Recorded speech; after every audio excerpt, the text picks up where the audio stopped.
नमस्कार दोस्तों, आपके चैनल में आपका स्वागत है। चल रही है अगर साढ़े साती, तो शनि भगवान की यह कथा पढ़ ले या सुन ले तो उस साढ़े साती का दुष्प्रभाव कम हो जाता है। तो चलिए आपको यह कथा सुनाते हैं।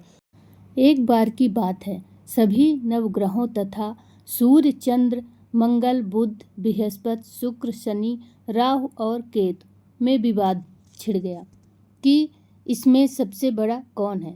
सभी आपस में लड़ने लगे और कोई निर्णय ना होने पर देवराज इंद्र के पास निर्णय कराने पहुँचे।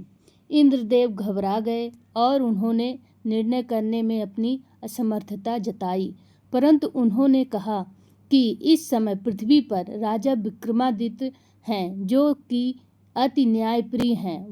वे ही इसका निर्णय कर सकते हैं। सभी ग्रह एक साथ राजा विक्रमादित्य के पास पहुँचे और अपना विवाद बताया, साथ ही निर्णय के लिए कहा। राजा विक्रमादित्य इस समस्या से चिंतित थे, क्योंकि वे जानते थे कि जिस किसी को भी छोटा बताया वही क्रोधित हो उठेगा। तब राजा को एक उपाय सूझा। उन्होंने स्वर्ण, रजत, कांस्य, पीतल, सीसा, रांगा, जस्ता, अभ्रक और लोहे से 9 सिंहासन बनवाए और उन्हें इसी क्रम से रख दिया। फिर उन सबसे निवेदन किया कि आप सभी अपने अपने सिंहासन पर स्थान ग्रहण करें। जो भी अंतिम सिंहासन पर बैठेगा वही सबसे छोटा होगा। इसके अनुसार लौह सिंहासन सबसे बाद में होने के कारण शनिदेव सबसे बाद में बैठे, तो वही सबसे छोटे कहलाए। शनिदेव को लगा कि राजा ने ऐसा जानकर किया है और वह गुस्से में राजा से बोले, राजा, तू मुझे नहीं जानता। सूर्य एक राशि में 1 महीना, चंद्रमा 2.25 महीना 2 दिन, मंगल 1.5 महीना, बृहस्पति 13 महीने व बुध और शुक्र 1 महीने विचरण करते हैं, लेकिन मैं 2.5 से 7.5 साल तक रहता हूँ। बड़े बड़ों का मैंने विनाश किया है। श्री राम की 7.5 आई तो उन्हें वनवास हो गया। रावण की आई तो उसकी लंका को वानरों की सेना ने हराना शुरू कर दिया। पर अब तुम सावधान रहना। ऐसा कहकर कुपित होते हुए शनिदेव वहाँ से चले गए और अन्य देवता खुशी खुशी चले गए। कुछ समय बाद राजा की 7.5 आई। तब शनिदेव घोड़े के सौदागर बनकर वहाँ आए। उनके साथ कई बढ़िया घोड़े थे। राजा ने यह समाचार सुन अपने अश्वपाल को अच्छे घोड़े खरीदने की आज्ञा दी। उसने कई अच्छे घोड़े खरीदे व एक सर्वोत्तम घोड़े को राजा को सवारी हेतु दिया गया। राजा ज्यों ही उस पर बैठा, वह घोड़ा सरपट वन की ओर भागा। भीषण वन में पहुँच वह अंतर्धान हो गया और अब राजा मुँह भूखा प्यासा भटकता रहा। तब एक ग्वाले ने उसे पानी पिलाया। राजा ने प्रसन्न होकर उसे अपनी अंगूठी दी। वह अंगूठी देकर राजा नगर को चल दिया और वहाँ अपना नाम उज्जैन निवासी बीका बताया। वहाँ एक सेठ की दुकान में उसने जल इत्यादि पिया और कुछ देर आराम किया। भाग्यवश उस दिन सेठ की खूब बिक्री हुई। सेठ उसे खाना इत्यादि कराने खुश होकर अपने साथ घर ले गया।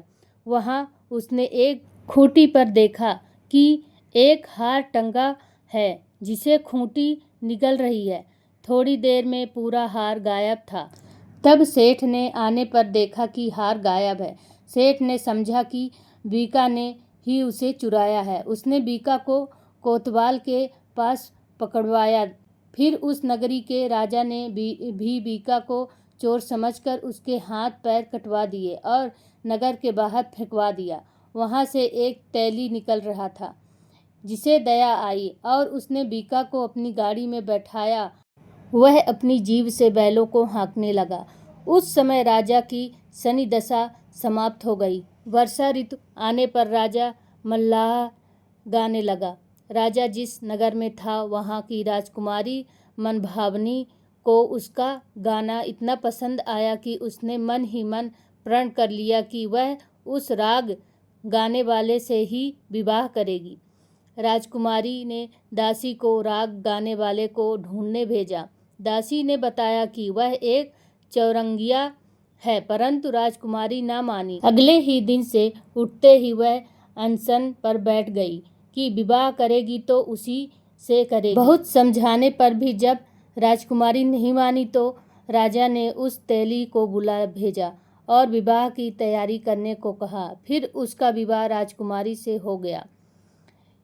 तब एक दिन सोते हुए स्वप्न में शनिदेव ने राजा से कहा, राजन, देखा तुमने मुझे छोटा बताकर कितना दुख झेला है।